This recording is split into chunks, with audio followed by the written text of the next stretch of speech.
Messieurs, dames, bonjour, bienvenue sur notre matinale du mois de juin, matinale animée par Aesio Mutuel.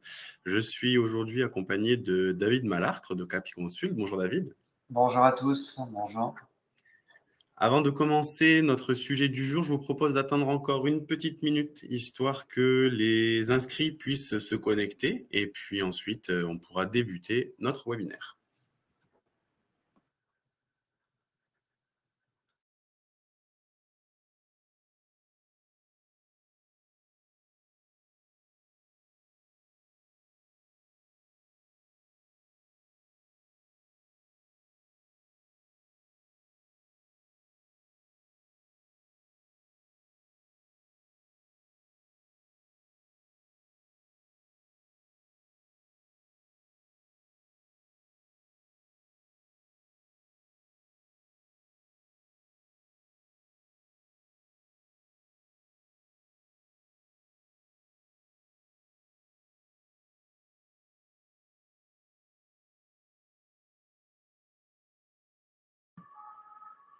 Allez, je vois que vous êtes de plus en plus nombreux à vous être connectés. Bienvenue aux derniers qui nous ont rejoints. Bienvenue sur cette matinale animée par Aesio Mutuel qui abordera la thématique de la sécurité au travail et notamment des clés pour une performance efficace.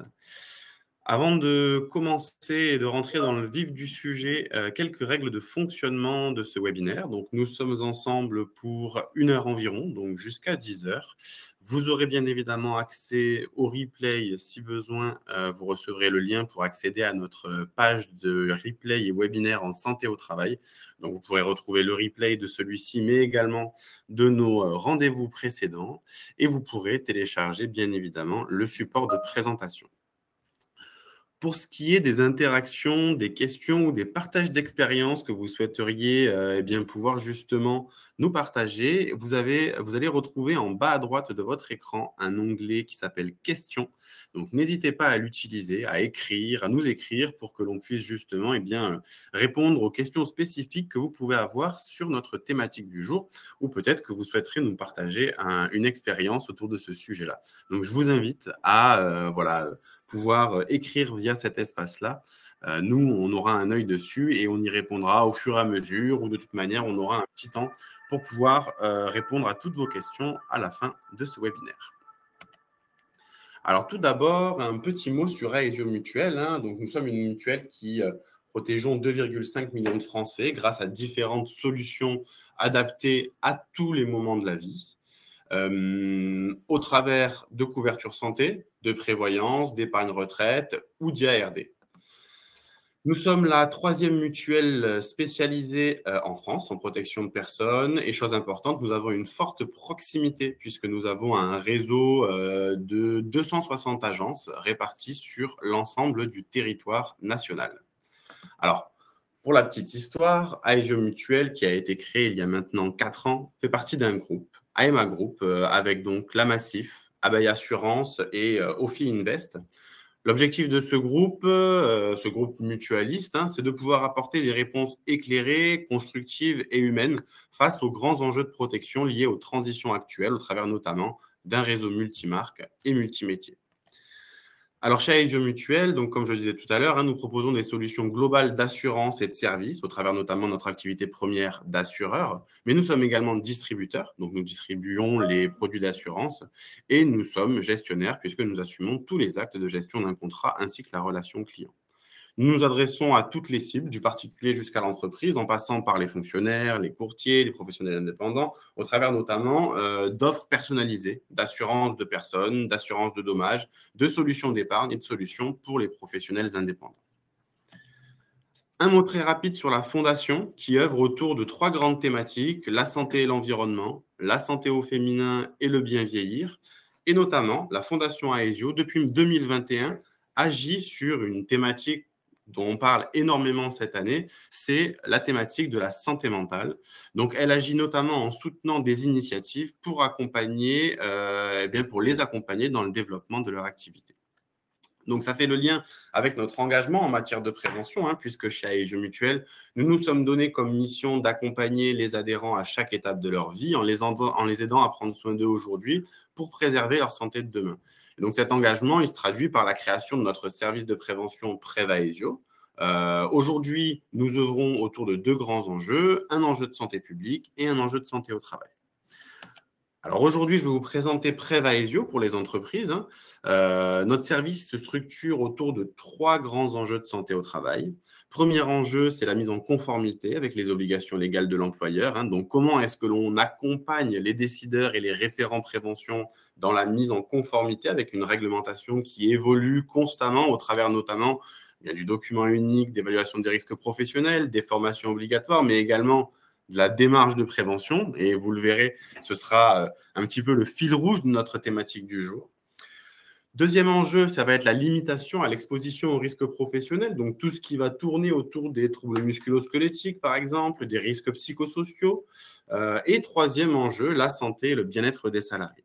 Et donc, pour répondre à ces enjeux, nous avons créé une offre de services à 3 niveaux qui sont complémentaires et indépendants. Donc, on va avoir un premier niveau qui est un niveau en inclusion dans lequel on va retrouver la communauté des référents prévention. Nombreux de participants à notre webinaire du jour sont membres de la communauté. Cette communauté, elle a pour objectif de réunir les acteurs, les salariés ou référents qui œuvrent au sein de nos entreprises adhérentes et qui ont des missions en lien avec la prévention, l'évaluation des risques, etc. Et cette communauté, elle a vocation notamment à leur donner accès à des ressources, à des contenus pour piloter plus efficacement leur démarche de prévention. Ensuite, on a un deuxième niveau qui est un catalogue d'ateliers de sensibilisation, des ateliers clés en main qui sont déployables rapidement et facilement sur 5 grandes thématiques sur lesquelles nous sommes les plus sollicités par nos entreprises adhérentes. Donc, vous y retrouverez les troubles musculo-squelettiques, le stress, les gestes qui sauvent, l'alimentation et le sommeil. Et pour finir, un troisième niveau d'accompagnement qui est un accompagnement sur mesure, donc pour les entreprises qui souhaitent aller plus loin dans leur démarche, qui souhaitent construire un projet adapté à leurs problématiques spécifiques, à leurs contraintes et à leurs besoins. On a une équipe de chargés de prévention qui sont experts dans la méthodologie de projet, qui vont accompagner du diagnostic jusqu'à l'évaluation nos référents prévention dans l'objectif, et bien effectivement, de leur proposer une action la plus adaptée possible à leur entreprise. Alors aujourd'hui, nous nous réunissons notamment dans le cadre de la communauté des référents prévention, mais dans le cadre plus largement de notre cycle de matinale. Cycle de matinale que l'on poursuit depuis maintenant 3 ans. Donc l'objectif, c'est d'apporter aux référents prévention des rendez-vous réguliers pour aborder des sujets en lien avec la santé au travail et les actualités réglementaires. Des matinales, des webinaires qui sont animés par des experts, comme David aujourd'hui, qui se présentera et qui animera notre webinaire du jour. Et l'objectif donc de ces matinales, comme je le disais, c'est de pouvoir justement accompagner nos membres de la communauté et plus largement les référents prévention et décideurs dans leur fonction de préventeur, en leur donnant accès notamment à des experts, des outils et des ressources pour piloter la prévention au sein de leur structure. Alors la démarche de prévention au sens large, on l'a abordée maintenant depuis plusieurs années. On a notamment créé un kit pour accompagner les entreprises dans la rédaction et l'actualisation du document unique d'évaluation des risques professionnels. Donc, dans ce kit, on y retrouve à la fois des vidéos, mais surtout un guide pratique qui va accompagner les entreprises sur ces sujets-là.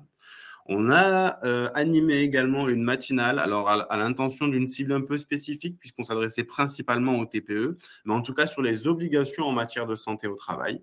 Il y a des obligations spécifiques qui incombent à l'ensemble des entreprises, mais il y en a surtout aussi peut-être qui vont incomber aux plus ou moins grandes structures. Donc, l'objectif, c'était justement de pouvoir s'adresser à ces petites structures.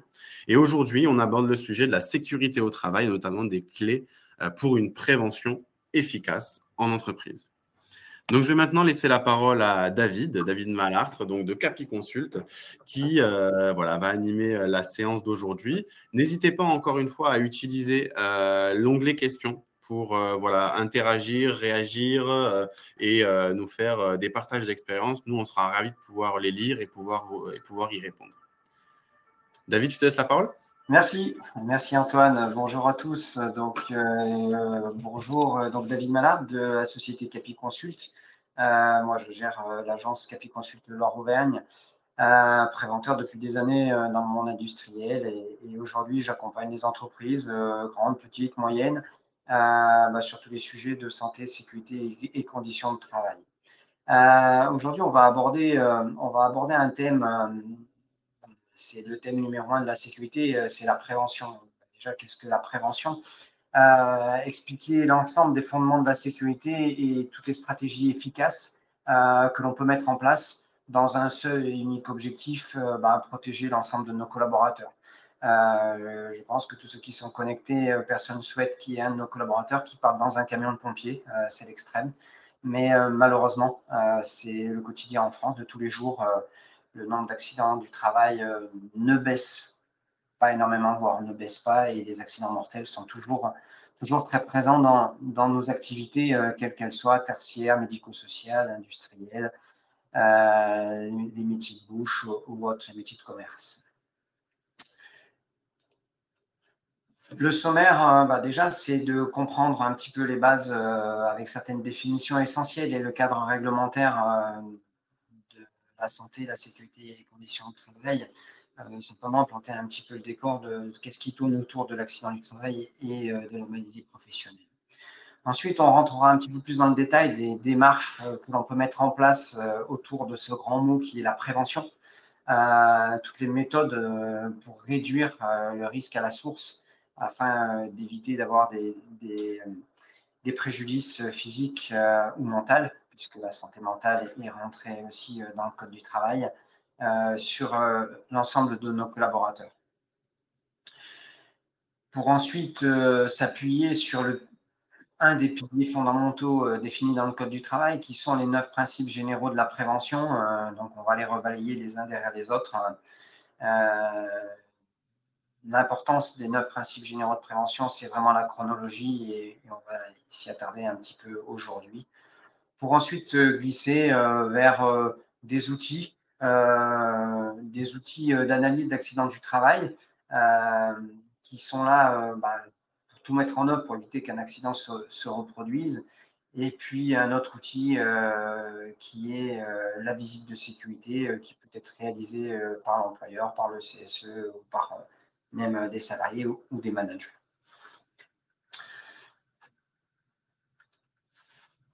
Petite définition déjà, c'est quoi un accident du travail? La définition légale de l'accident du travail, c'est un accident est survenu par le fait ou à l'occasion du travail, quelle qu'en soit la cause. Du moment qu'on est en activité professionnelle et qu'on réalise une mission pour l'entreprise, on est assujetti à l'accident du travail. Les caractéristiques sont pour un accident du travail et que c'est un événement soudain provoquant une lésion physique ou psychique. Les conséquences sont malheureusement très souvent des arrêts de travail, des soins médicaux et parfois des séquelles permanentes possibles qui peuvent entraîner même jusqu'à des incapacités de poursuivre une activité professionnelle pour le collaborateur touché physiquement ou psychologiquement suite à un accident du travail. Ensuite, les maladies professionnelles, ce sont des spécificités. En fait, c'est une affection causée par une exposition prolongée à des risques professionnels. Elle se développe progressivement, contrairement à l'accident du travail qui, lui, est donc soudain. Les reconnaissances, on entend parler de beaucoup de choses autour de la reconnaissance de la maladie professionnelle. Mais en fait, aujourd'hui, les maladies professionnelles sont légiférées par des tableaux inscrites et que vous pourrez retrouver sur le site de l'INRS.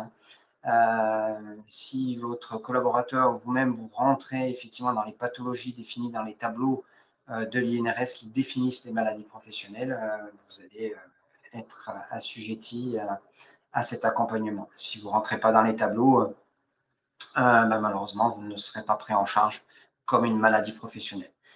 Les conditions sont strictes en termes de délai et en termes d'exposition et de fréquence d'exposition à des manipulations, notamment sur les troubles musculo-squelettiques. C'est des exemples très courants. Les problématiques acoustiques avec de la surdité, une maladie professionnelle qui malheureusement avec un public vieillissant dans nos entreprises, on s'aperçoit qu'on se protégeait certainement pas correctement il y a quelques années du bruit dans les entreprises. Et puis pour ceux qui sont exposés à des substances dangereuses, des produits chimiques, des poussières régulières, hein, peut affecter aussi les voies respiratoires. On va rentrer aussi dans les maladies professionnelles et je pense malheureusement que c'est une maladie professionnelle qui augmente aujourd'hui de façon très significative. Hein. C'est toutes les pathologies liées au stress, liées au travail, les tensions, ce qu'on appelle plus communément les risques psychosociaux. Donc les maladies professionnelles et les accidents du travail. Ce qu'il faut bien comprendre, c'est que quand on parle d'accident du travail ou de maladie professionnelle, ce n'est pas une fatalité. Quand une entreprise prend les choses en main et met en place justement de la prévention, les accidents du travail et les maladies professionnelles ne sont pas une finalité.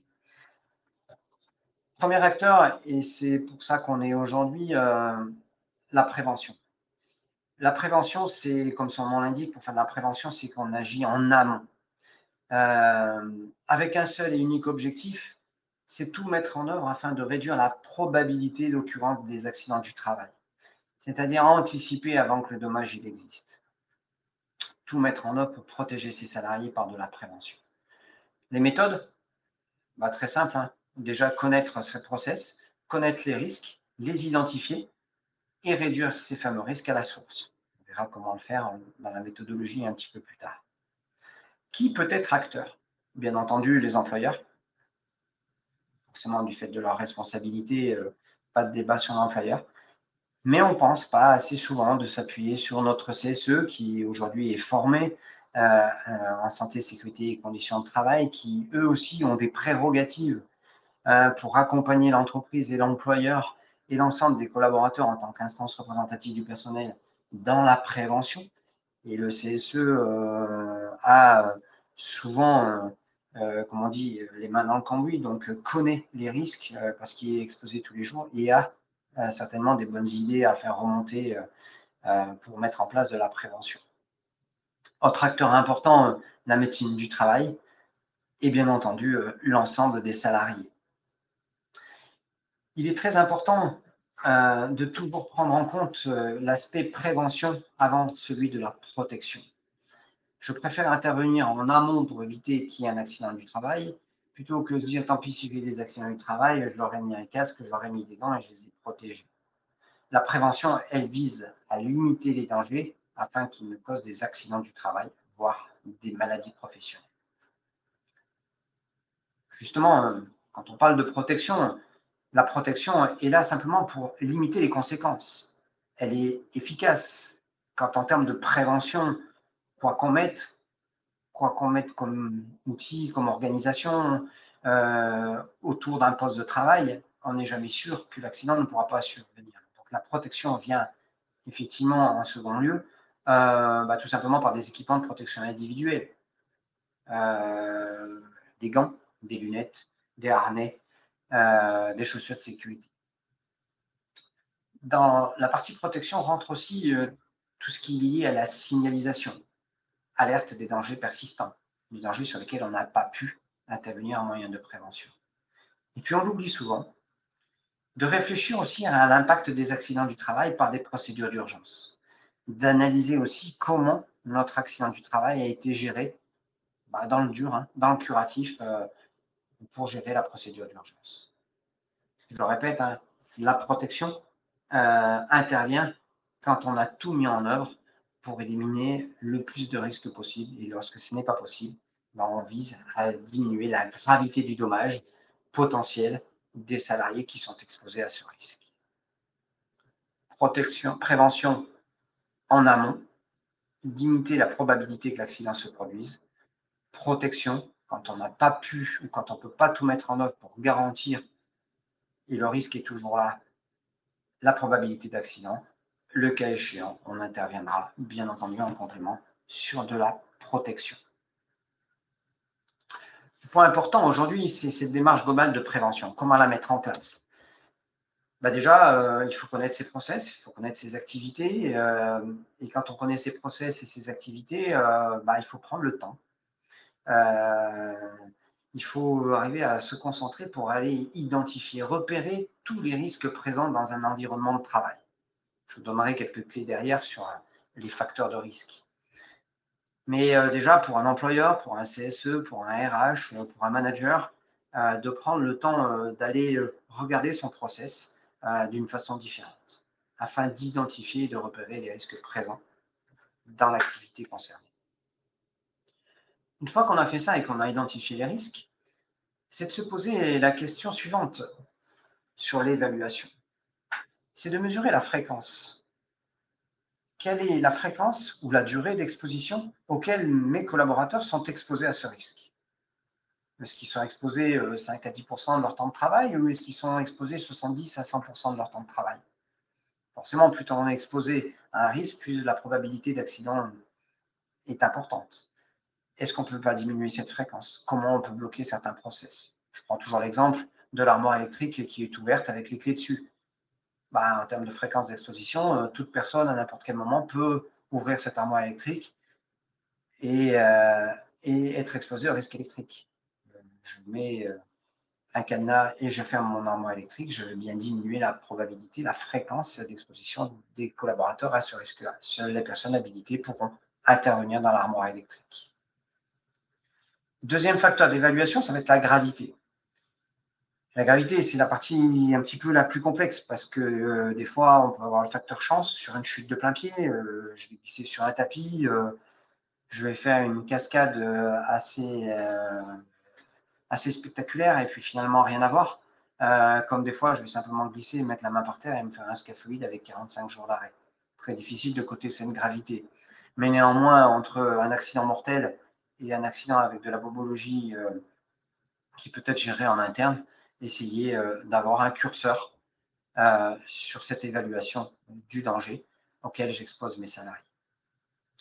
Une fois qu'on a fait ça sur l'ensemble des risques que l'on a identifiés, ça va être d'agir et de mettre en place des mesures pour éliminer, voire réduire les risques que l'accident se produise. Du bon sens. Ça peut être de la caractérisation pour des organes en mouvement. Ça peut être, comme je disais, des armoires qui ferment à clé. Ça peut être du rangement. Ça peut être de l'organisation. Ça peut être du travail à deux, plutôt que de travailler tout seul pour porter des charges. Qu'est-ce qu'on peut mettre en place? C'est la gestion d'un plan d'action. On y reviendra un petit peu plus tard sur l'action à agir.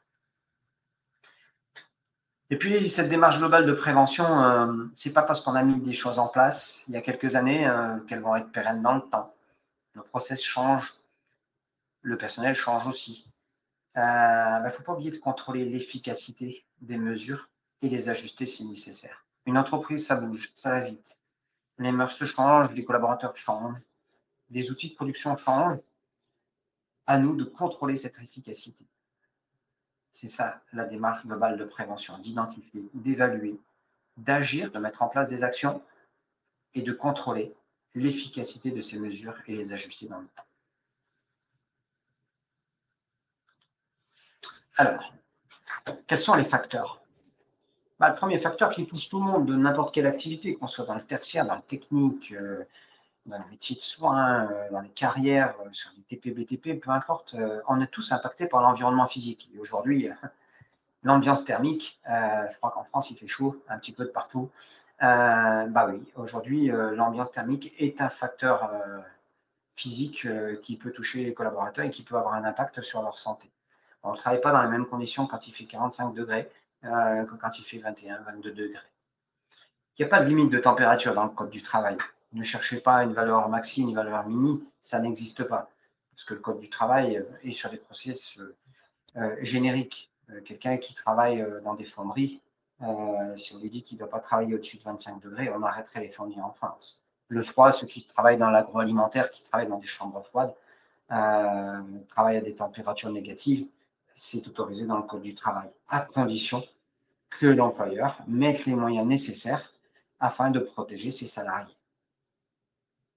On parle de température, d'humidité, de ventilation adaptée.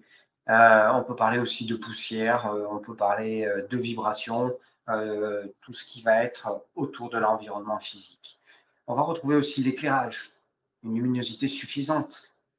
mais pas trop non plus. Là, par contre, elle se mesure en luxe. On a des normes et on a des règles dans le code du travail en fonction des activités que vont réaliser les collaborateurs. Trop d'éclairage n'est pas mieux que pas assez d'éclairage. Le bruit, on en a parlé un petit peu tout à l'heure dans les maladies professionnelles. Le niveau sonore contrôlé pour éviter le stress et la fatigue auditive. Quand on se brûle, on va tous enlever la main. Quand on se coupe, on va tous enlever la main. Le bruit, quand ça fait du bruit, on se bouche les oreilles de 3 secondes et puis on se dit « Ah, ça y est, ça va mieux ». Mais le problème, c'est qu'on continue à se faire mal. Et la problématique, c'est que quand on s'abîme les tympans, malheureusement, il n'y a pas d'autre solution que l'appareillage. Aujourd'hui, le bruit est une maladie professionnelle qui malheureusement se développe de plus en plus. Médicalement, on n'a toujours pas trouvé de solution à part l'appareillage. L'appareillage, qui dit appareillage, dit des coûts financiers, dit des contraintes aussi pour les collaborateurs. Et le bruit, et quand vous perdez l'audition, ça a des effets sur la santé, ça a des effets sur la vie sociétale et familiale aussi. Les gens s'isolent parce qu'ils n'entendent plus. Donc un impact psychologique important avec du stress et du mal-être de certains collaborateurs liés au bruit. Attention à bien respecter les normes de bruit 85 dB, 130 en crête, de protéger l'ensemble de nos collaborateurs. J'en ai parlé 3 secondes tout à l'heure, la qualité de l'air, le contrôle des polluants et renouvellement d'air suffisant. Quand on travaille avec des produits chimiques, des produits toxiques, protéger nos collaborateurs pour avoir des protections collectives, travail sous haute, sous aspiration. Et si on n'a pas la possibilité, la mise en place des équipements de protection individuelle qui sont les masques, différents types de masques, différents types de cartouches. Attention, on voit très souvent malheureusement les collaborateurs ont le sentiment d'être protégés, mais des cartouches ou des masques utilisés ne sont pas en adéquation avec le risque. Un masque à poussière n'est pas le même qu'un masque pour des solvants volatiles. Attention, on voit souvent cette erreur. Ah mais je risque rien, je porte un masque. Et les caractéristiques de masque ne sont pas appropriées au risque du produit qu'il respire. L'environnement physique. On va parler d'ambiance thermique, éclairage, bruit et qualité de l'air. Deuxième facteur, ça va tourner autour de l'organisation des postes de travail. L'organisation des postes de travail, ça passe déjà par la conception, l'ergonomie. Mettre en place un nouveau poste de travail dans l'administratif, mettre en place une nouvelle ligne de production, mettre en place, acheter des nouveaux investissements. Ça peut aller acheter un nouveau véhicule de service, quelqu'un qui fait des livraisons.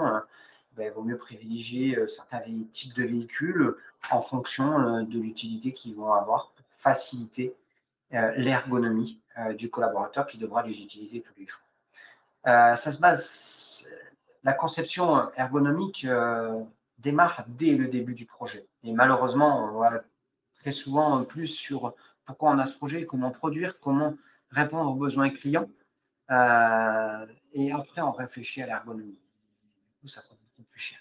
Notre objectif, dès la conception d'un nouveau poste, d'une nouvelle ligne, c'est d'adapter le poste aux caractéristiques physiques de l'utilisateur. Dans ses généralités, on a des personnes de grande taille, on a des personnes de petite taille, on est tous différents, mais d'avoir une conception ergonomique dès la conception du projet vous permettra déjà d'avoir une meilleure implication de votre collaborateur, de travailler là aussi peut-être avec lui, avec le CSE pour définir un projet d'aménagement du poste de travail. Puis il y a une usure sur la maladie professionnelle.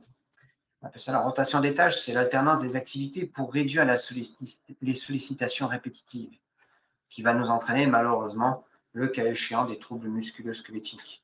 Les troubles musculo-squelettiques touchent généralement le dos, les cervicales, les épaules, très très fréquemment le coude et les poignets. Ils sont dus à des activités et à des postures ergonomiques qu'on vient de voir sur la conception du poste qui ne sont peut-être pas forcément en adéquation, et puis liés aussi à cette fameuse répétitivité. La rotation, la polyvalence, la polycompétence permet de mettre en place une organisation dans notre entreprise qui va nous permettre d'économiser l'ensemble de nos collaborateurs sur des sollicitations répétitives. Quelque chose auquel on ne pense pas toujours dans l'organisation de poste, mais c'est développer une certaine autonomie, des marges de manœuvre suffisantes pour adapter son poste de travail. Comme j'ai dit tout à l'heure, on est tous différents. Il y en a qui sont grands, il y en a qui sont petits, il y en a qui sont plus souples que d'autres, il y en a qui ont des activités. Laisser dans cette conception ergonomique aussi la possibilité à certains collaborateurs de pouvoir adapter leur poste de travail. Cette autonomie, parfois, ils l'ont, les collaborateurs. Et je vais prendre un exemple très concret, le poste administratif. Aujourd'hui, dans les entreprises, on a pour la majorité des sièges, c'est mon cas, réglables en hauteur, avec des accoudoirs, avec un dossier réglable. On leur met à disposition aussi des écrans d'ordinateur réglables en hauteur.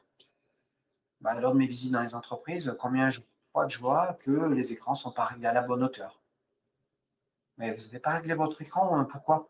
Oh, je ne sais pas, c'est l'informaticien, il me l'a posé, je ne sais pas, je n'ai pas regardé, je n'ai pas pris le temps. Ou je ne savais pas. Ou je n'ai pas la clé pour le faire. Là, c'est quand même dommage parce que l'employeur a investi dans des écrans ergonomiques, certainement plus cher qu'un écran stable, et l'opérateur lui-même ne prend pas cette autonomie pour régler et ajuster son poste de travail, qui peut nous développer des maladies professionnelles, des troubles musculo-squelettiques, notamment au niveau des cervicales, pour le travail sur écran. Et puis, dernier point, c'est l'optimisation spatiale, c'est-à-dire que lorsque c'est possible, bien entendu, c'est d'avoir une organisation dans un espace facilitant les mouvements et limitant les contraintes. Là, je vais plus aller dans un environnement technique, mais ça peut aussi en être un administratif. Quand j'ai quelque chose de volumineux et que j'ai suffisamment de place pour pouvoir le manipuler sans gêne, va pas m'apporter des contraintes physiques sur mon activité de déplacement, de manipulation de charge. Je ne parle pas forcément d'une charge lourde, simplement d'une charge assez volumineuse qui va m'engendrer une gymnastique ou des gestuels contraignants du fait d'un espace malheureusement réduit. Là, pour le coup, l'employeur n'a pas toujours la possibilité de mettre en place des espaces suffisants. Les mètres carrés sont chers. Et puis, la nature a horreur du vide. Donc, forcément, on a rarement des espaces très, très larges. Mais sachez que l'organisation des postes est un facteur accidentologie, notamment pour des problématiques de lombalgie, et pas forcément avec des charges lourdes. Troisième facteur, c'est l'aménagement du temps de travail. L'employeur, le CSE, les managers, c'est l'identification des périodes de charge et des temps de récupération nécessaires. Le Code du travail, bien entendu, nous régit à certaines règles, les 11 heures de repos entre chaque prise de poste, une pause après 5 heures de travail pour les gens postés, un minimum de 20 minutes, mais c'est aussi de laisser la liberté pour certains collaborateurs de pouvoir, toujours dans cette organisation de poste, s'aménager un petit peu leur temps de travail. D'avoir une planification équilibrée sur une distribution des tâches intenses alternées avec des périodes moins exigeantes. Ça peut être lié à notre activité. On sait qu'on a des saisonnabilités. Le corps humain est capable de se remonter les manches pendant quelques semaines, quelques mois, parce que notre activité est forte et c'est notre business, c'est notre boulot. Mais de pouvoir justement alterner un petit peu des périodes physiques qui demandent un temps de travail avec un rythme suffisant, très intense, et des moments derrière un petit peu plus cool qui vont nous permettre d'avoir une récupération. Je prends toujours l'exemple du cuisinier, la période entre 11h30 et 13h30, forcément en cuisine, c'est le rush. Le cuisinier n'est pas que sur des points chauds, que sur des points durs, et il a la phase de préparation, il a la phase de nettoyage, il a la phase de rangement derrière, et puis il a cette période où il doit être très efficace, avec un rythme important. On est capable de l'encaisser, il y a une organisation qui est mise en place, il y a un aménagement du temps de travail qui est mis en place, afin de, sur la durée du travail journalière, semestrielle, mensuelle et annuelle, de lisser ce temps de travail pour pouvoir avoir économiser nos collaborateurs. Bien sûr, cette flexibilité, elle est contrôlée avec l'adaptation des horaires aux contraintes, respectant les limites physiologiques. Le code du travail vous aidera justement à organiser ça, comme je l'ai dit, avec par exemple 11 heures de repos entre chaque prise de poste. Et puis, il y a les nouvelles technologies.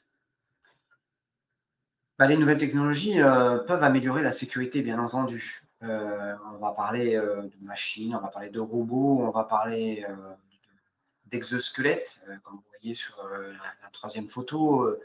Elles offrent des outils de formation immersifs avec, comme on fait là, hein, des webinaires, des formations, des quiz, des choses comme ça, et des systèmes d'alerte plus précoces sur des déclenchements, des alarmes machines, des choses comme ça.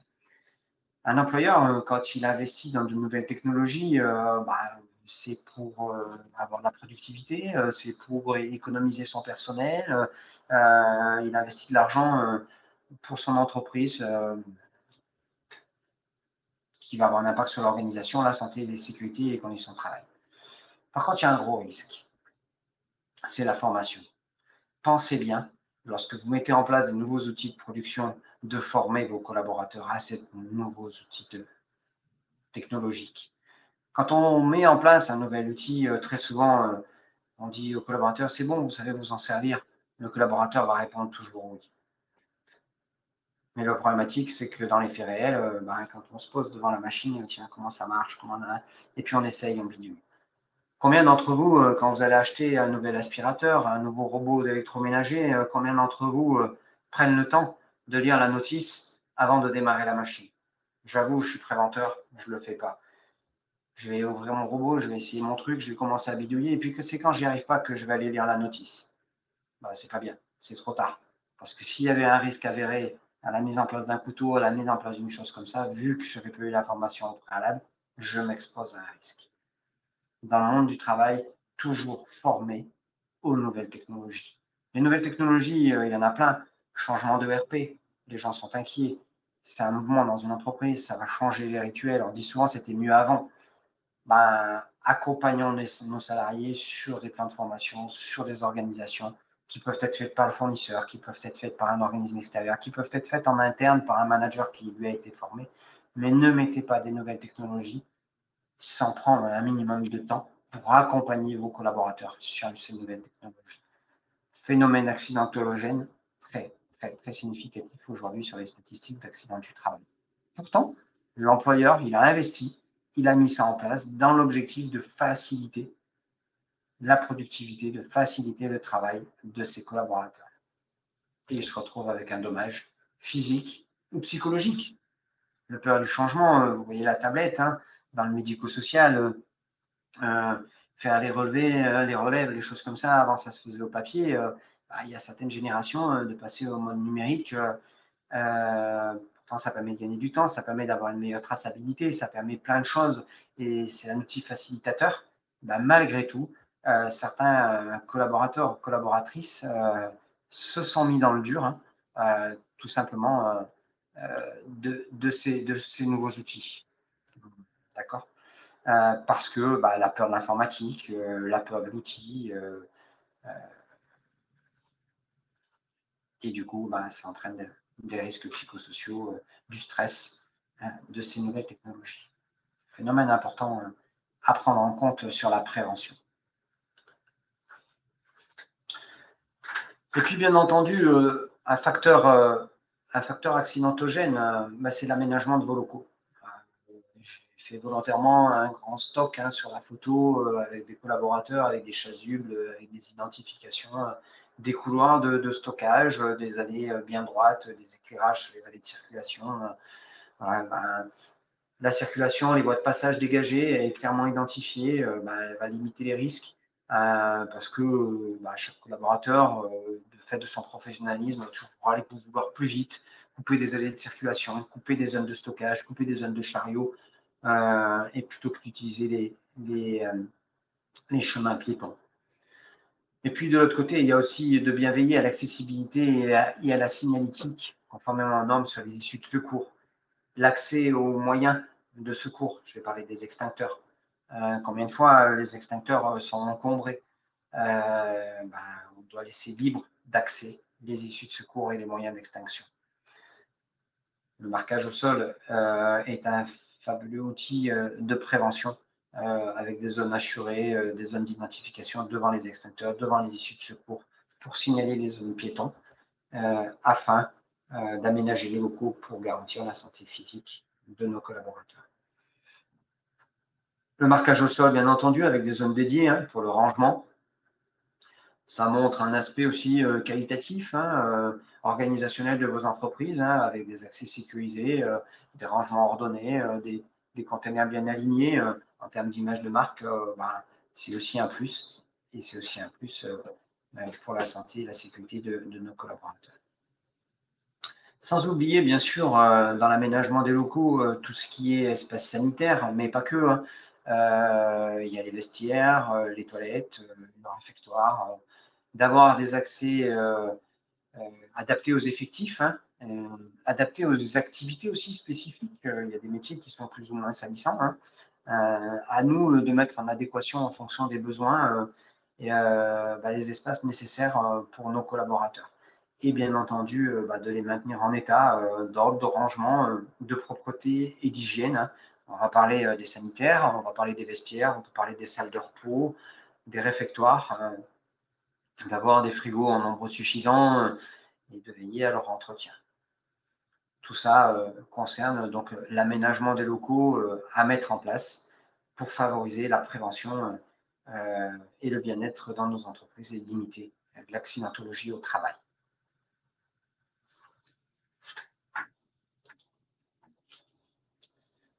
Alors, le législateur, le Code du travail, nous donne un outil pour faire de la prévention. Cet outil, vous en avez peut-être déjà tous entendu parler, c'est les 9 principes généraux de la prévention. Les principes généraux de la prévention, quand on les regarde et quand on les creuse, ce qu'on va faire, en fait, c'est que du bon sens.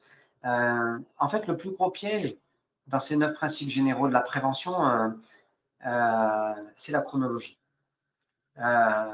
Le plus gros piège, c'est parfois d'aller mettre en place un principe de prévention alors qu'on aurait pu être beaucoup plus efficace si on avait respecté la chronologie. Et comme je le disais tout à l'heure, la première chose, c'est d'éviter les risques pour faire de la prévention. C'est de supprimer le danger ou l'exposition de mes collaborateurs à un danger. Et pour ce faire, c'est de supprimer le risque à la source. C'est d'intervenir si j'ai un risque parce que j'ai une fuite, c'est de boucher la fuite. Si j'ai plus d'eau au sol sur un sol glissant avec de l'eau et du carrelage, si j'ai plus d'eau, je vais bien diminuer la probabilité d'intervenir sur le risque lui-même. Puis malheureusement, il y a des risques qui ne peuvent pas être évités. Une scie en mouvement, des escaliers, un sol glissant parce qu'on a un revêtement particulier, ça nécessite des investissements, ça nécessite plein de choses, on ne peut pas le faire pour l'instant. Pour ces risques persistants, si on ne peut pas les éviter, si on ne peut pas les supprimer de façon définitive, il va falloir les évaluer. C'est apprécier leur nature et leur importance, en fonction des 2 critères qu'on a vus tout à l'heure, la fréquence d'exposition et la gravité du dommage. Une fois qu'on les a identifiés et qu'on les a évalués, il va falloir qu'on réfléchisse à traiter le risque dès son origine, combattre le risque à la source. Qu'est-ce qu'on peut mettre concrètement pour venir chercher le risque dès qu'on le génère pour éviter le dommage du collaborateur. Une fumée, venir mettre en place une aspiration directement à la source. Une lame de scie en mouvement, mettre en place un carter pour que le collaborateur ne puisse pas passer sur cette fameuse lame de scie. Combattre le risque à la source. Et puis la deuxième chose, ce qui est très important, c'est d'adapter le travail à l'homme. Il ne faut pas faire l'inverse. Ce n'est pas l'homme qui s'adapte au travail. Adapter le travail à l'homme, c'est concevoir des postes, comme on l'a vu tout à l'heure, selon les capacités individuelles de chacun.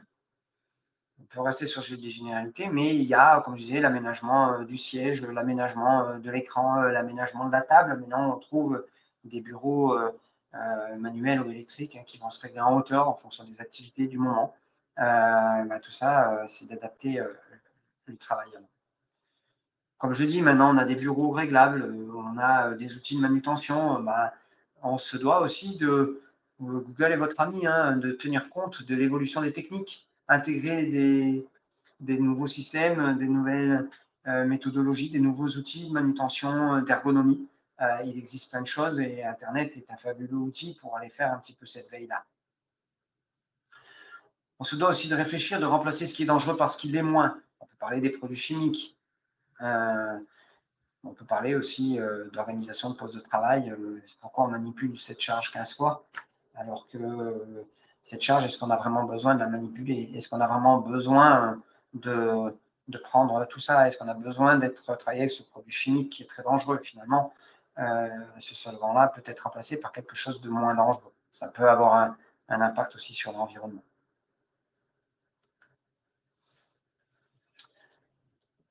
La planification de la prévention, on est en plein dedans. Qu'est-ce qu'on peut faire pour planifier la prévention? C'est d'intégrer des techniques, des organisations, des conditions de travail. N'oubliez pas les relations sociales et environnementales, notamment sur les risques psychosociaux. Je vois qu'il y a une petite remarque sur les risques psychosociaux. Bien entendu, quand on est en forme, quand on est dans la santé, on est plus productif, on est mieux concentré. Dans notre tête, ça va mieux. Tout ça, sur les RPS, ça a forcément un impact, bien entendu. Je reviendrai sur la question un petit peu après. On peut prendre en place des mesures donc collectives, privilégier la protection collective avant la protection individuelle et donner des instructions appropriées aux travailleurs. Je reviens sur les nouveaux outils, de bien expliquer comment ça marche, comment ça fonctionne en matière de technologie pour éviter l'accidentologie.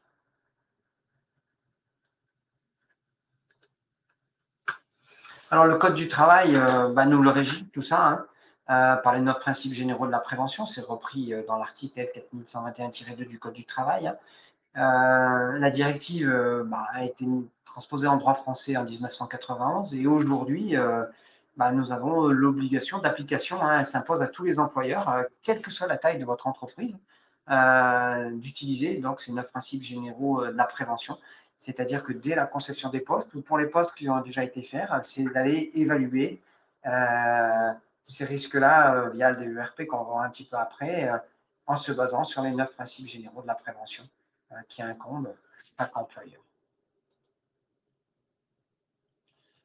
Petit focus sur les équipements de protection individuelle, sur la protection du coup quand même.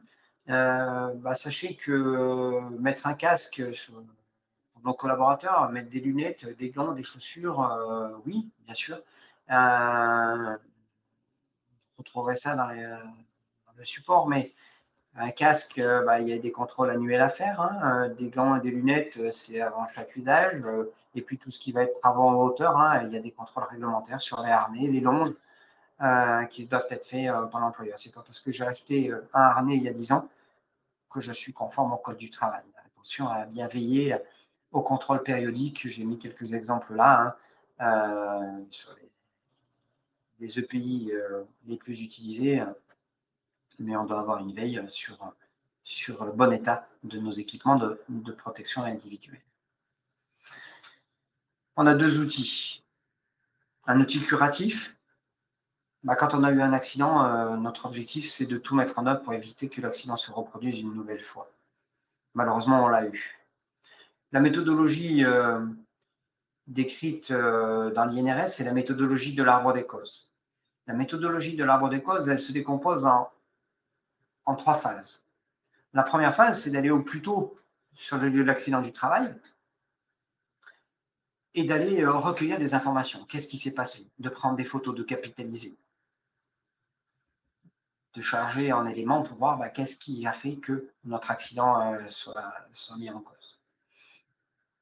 La méthode au sens de l'arbre des causes, c'est d'aller capitaliser des éléments, des faits mesurables, quantifiables, sans jugement de valeur, sans opinion, qui ont eu un impact sur la probabilité de l'accident qui a eu lieu.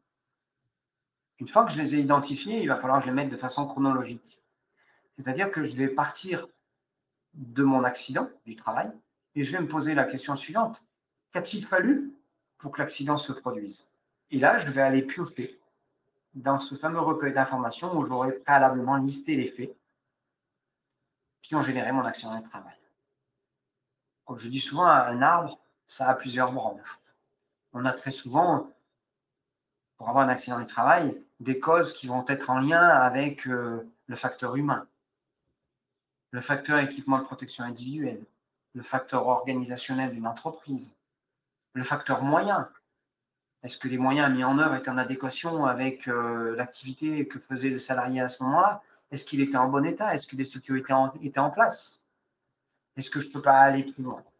Et au bout de cet arbre, de toutes ces branches, bah, c'est de proposer des actions, de réfléchir à des actions afin de dire que le salarié s'est fait mal au dos parce qu'il est descendu du chariot. Pourquoi il est descendu du chariot? Bah, parce que le chariot était en panne. Pourquoi le chariot était en panne? Bah, parce qu'il n'était pas vérifié. Si je mets en place une procédure qui dit qu'un chariot non vérifié ne doit pas circuler, bah, du coup, le chariot ne circule pas. Je vais bien casser ma branche et diminuer la probabilité que mon salarié descende de son chariot. Casser la branche de l'arbre des causes pour pouvoir, le point 3, l'exploiter par un plan d'action.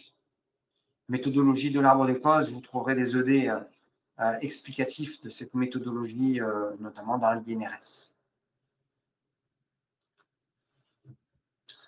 Autre outil majeur, et là on revient sur la prévention, c'est les visites de sécurité. Il y a plusieurs types de visites de sécurité. Un des premiers types, c'est les vérifications techniques. Le contrôle régulier du bon fonctionnement des équipements de sécurité. Bah, les extincteurs, comme vous le voyez sur la photo, les trappes de désenfumage, la vérification et le contrôle des installations électriques qui doivent être réalisées tous les ans. La vérification pour ceux qui en ont des hottes aspirantes dans des cuisines, charge de graisse. La vérification des extincteurs que vous voyez aussi gérés dans certains syndics. Vous montez dans un ascenseur, vous voyez la date de dernier contrôle. Fonctionne aussi dans les entreprises, les monts de charge. Et le contrôle aussi des équipements de protection individuelle. Alors, ces visites qui sont faites par des organismes extérieurs pour pouvoir justifier du contrôle de nos installations techniques. Bien penser à les mettre en place. Mais ce n'est pas que ça. Il y a aussi des observations pratiques. C'est-à-dire qu'au sein de notre entreprise, liées à nos process, liées à notre organisation, qu'elle soit technique, administrative ou autre, c'est de prendre du temps pour aller analyser le comportement des travailleurs face à certains risques. Cette visite de sécurité, elle peut être réalisée de façon différente. L'employeur, le CSE, les managers, ou de façon collective. Faire un groupe de travail avec des gens du management, des gens du CSE et puis certains collaborateurs sur les lignes. En fait, l'objectif, c'est quoi? C'est de circuler dans nos entreprises d'une façon différente. On passe tous les jours à côté des risques. On ne les voit plus. Pourquoi on ne les voit plus? Parce qu'on ne les cherche pas. Si un jour, demain, vous rentrez dans votre espace de travail et vous dites je vais regarder mon espace de travail de façon différente. Qu'est-ce qui peut générer un risque? Qu'est-ce qui peut générer un accident du travail? Et vous allez aller chercher dessus, dessous, dedans, derrière. Qu'est-ce qui peut générer un risque? Et vous allez voir, vous allez forcément sortir avec des actions à mettre en place. Pas forcément onéreuses. Alors, des fois, on a des rampes dans des escaliers, elles ne sont pas du tout en adéquation. Des fois, elles sont même mal fixées. Des nez de marche sur les escaliers qui sont décollés, qui peuvent générer plus un accident que de la prévention de glisser. Et puis, essayer aussi d'échanger à un moment pour échanger avec les collaborateurs, de discuter avec eux sur les améliorations possibles.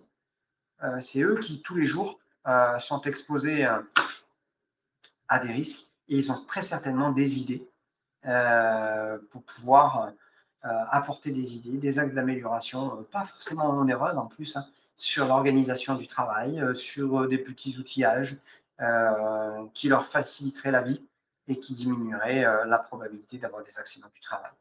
Et en plus, lorsqu'on fait ces échanges constructifs, ça permet aussi de montrer l'implication de l'employeur, des managers, de se soucier de la sécurité et de la santé des collaborateurs. C'est en général très, très bien perçu par les opérationnels.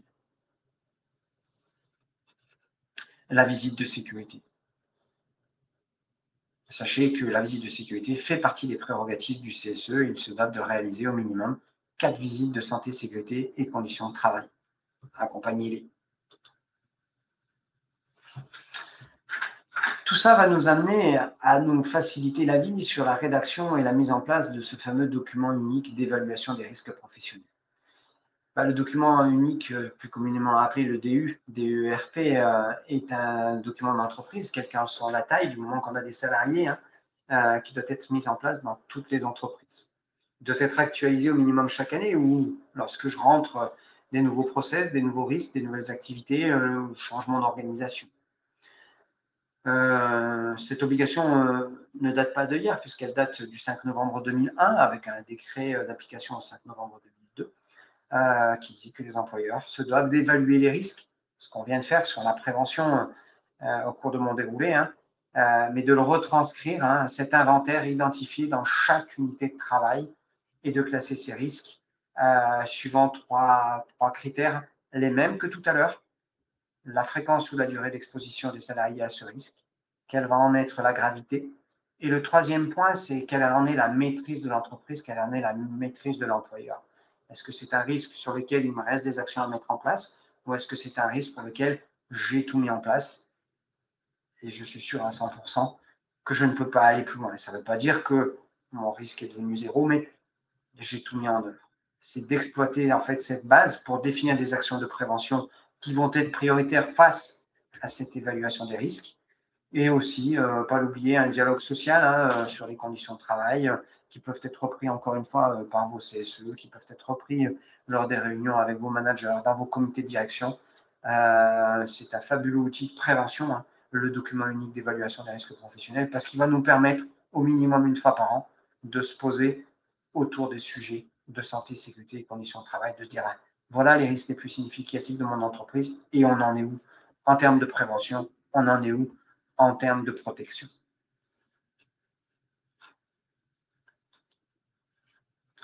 Les points clés à retenir, c'est ces fameux 9 principes généraux de prévention. C'est le fondement de toute la démarche de prévention qui va mesurer notre efficacité avec des 4 étapes essentielles.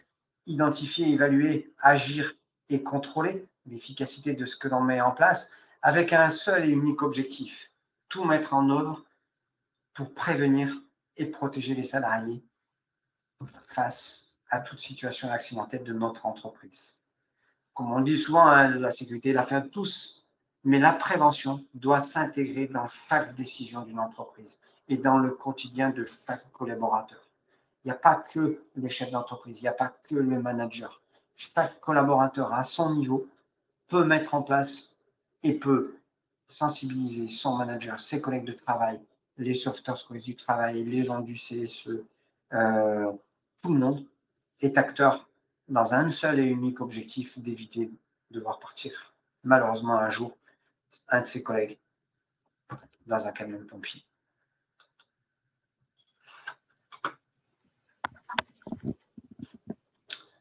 Du coup, j'ai une petite question. La présentation détaillée. C'était sur la thématique, par rapport aux risques psychosociaux. Tu l'avais rapidement abordé tout à l'heure. Ouais. Et les risques psychosociaux, effectivement, on s'y est pas trop attardé parce que les risques psychosociaux, c'est un sujet à lui tout seul. Effectivement, les risques psychosociaux, c'est quelque chose qui malheureusement monte en puissance dans les entreprises. Je vous le dis, malheureusement, je pense que ça sera une des maladies professionnelles de demain, certainement les plus présentes dans nos entreprises. Bien entendu que quand vous faites de la prévention sur les accidentologies, donc sur l'accident du travail, ça a un impact aussi sur les risques psychosociaux. Quand vous êtes un collaborateur et que vous savez que votre employeur met tout en œuvre pour vous garantir votre santé physique et forcément mentale, forcément vous allez vous sentir dans un environnement de travail beaucoup plus positif, beaucoup plus constructif et forcément vous allez aussi faire de la prévention sur les risques psychosociaux. Mais malheureusement, je suis d'accord avec celui qui a posé la question, ça ne va pas suffire. Il y a des démarches de prévention sur des évaluations des risques psychosociaux. On intervient beaucoup aujourd'hui sur ce sujet-là, c'est de faire un focus à un moment donné, un petit peu comme on l'a vu sur la visite de sécurité. Mais là, on ne va pas être sur une visite de sécurité, on va être de se poser, de prendre le temps de travailler par groupe de travail et d'aller chercher le ressenti de l'ensemble des collaborateurs sur en fait leur qualité de vie au travail, les fameux RPS, risques psychosociaux. C'est vraiment un sujet à part, c'est vraiment un sujet particulier. Et vous avez raison de le souligner, c'est quelque chose de très présent aujourd'hui, hein. Euh, mais la problématique, contrairement à l'accidentologie est un fait par la méthodologie de l'arbre des causes. Tout ce qui va toucher aux risques psychosociaux, bah, on a tous une façon différente de travailler, on a tous des personnalités, hein. Je le dis, dans une entreprise, c'est une boîte. Et dans cette boîte, on va y mettre des hommes, on va y mettre des femmes, on est différents. On va y mettre des jeunes, on va y mettre des anciens, on va y mettre des cultures différentes. Et malgré tout, on va devoir travailler ensemble.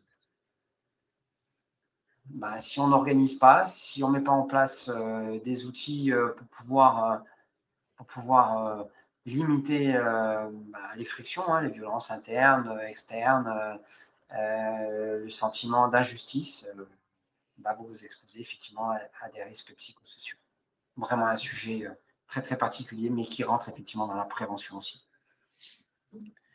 Merci beaucoup David pour, ces précisions.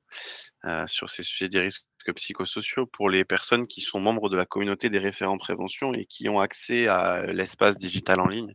N'hésitez pas à aller voir dans la boîte à outils, les différents kits, qu'on a pu déposer et qui sont, entièrement téléchargeables. Il y en a 3 qui abordent justement le sujet des risques psychosociaux. Alors d'une part pour informer, sensibiliser, mais surtout pour agir, donc avec des outils, pour, sensibiliser les managers, sensibiliser, les équipes encadrantes sur la détection des signaux faibles et sur comment est-ce que je peux agir dans mon entreprise, pour essayer de réduire l'exposition, à ces risques psychosociaux. Merci en tout cas David pour, l'animation, de l'ensemble de ce webinaire, hein. Et à On a bien tous. compris que, la vigilance partagée, était quand même un point clé, de, cette démarche. Concernant les prochains rendez-vous, de, notre communauté des référents prévention, on se retrouvera, donc, au mois d'octobre, pour, la une thématique autour de l'accompagnement sur le maintien ou le retour dans l'emploi après, un arrêt de longue durée.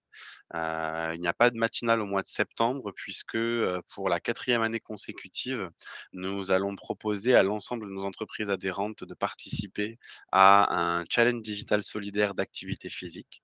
Donc vous en saurez un petit peu plus, d'ici, quelques semaines, pour pouvoir, engager des équipes et mobiliser vos collaborateurs autour d'une cause, santé et solidarité. Et puis ensuite, nos 2 derniers rendez-vous seront donc un webinaire à destination des, entreprises TPE autour de la déconstruction de la qualité de vie et des conditions de travail et un atelier digital sur les outils justement pour accompagner dans le retour à l'emploi. Eh bien écoutez, il ne me reste plus qu'à vous remercier et à clôturer, ce webinaire et cette matinale, dernière matinale du premier semestre. Vous recevrez d'ici, je pense, 2 ou 3 jours, un mail avec le lien pour accéder au replay et à notre espace, digital en ligne, qui regroupe l'ensemble de nos rendez-vous, en santé au travail. Donc n'hésitez pas à, voilà, si besoin, visualiser les autres replays auxquels des rendez-vous auxquels vous n'avez pas pu participer. Je vous souhaite à tous une, bonne journée et une, bonne semaine et j'espère vous retrouver bientôt. Au Merci revoir. à tous. Au revoir.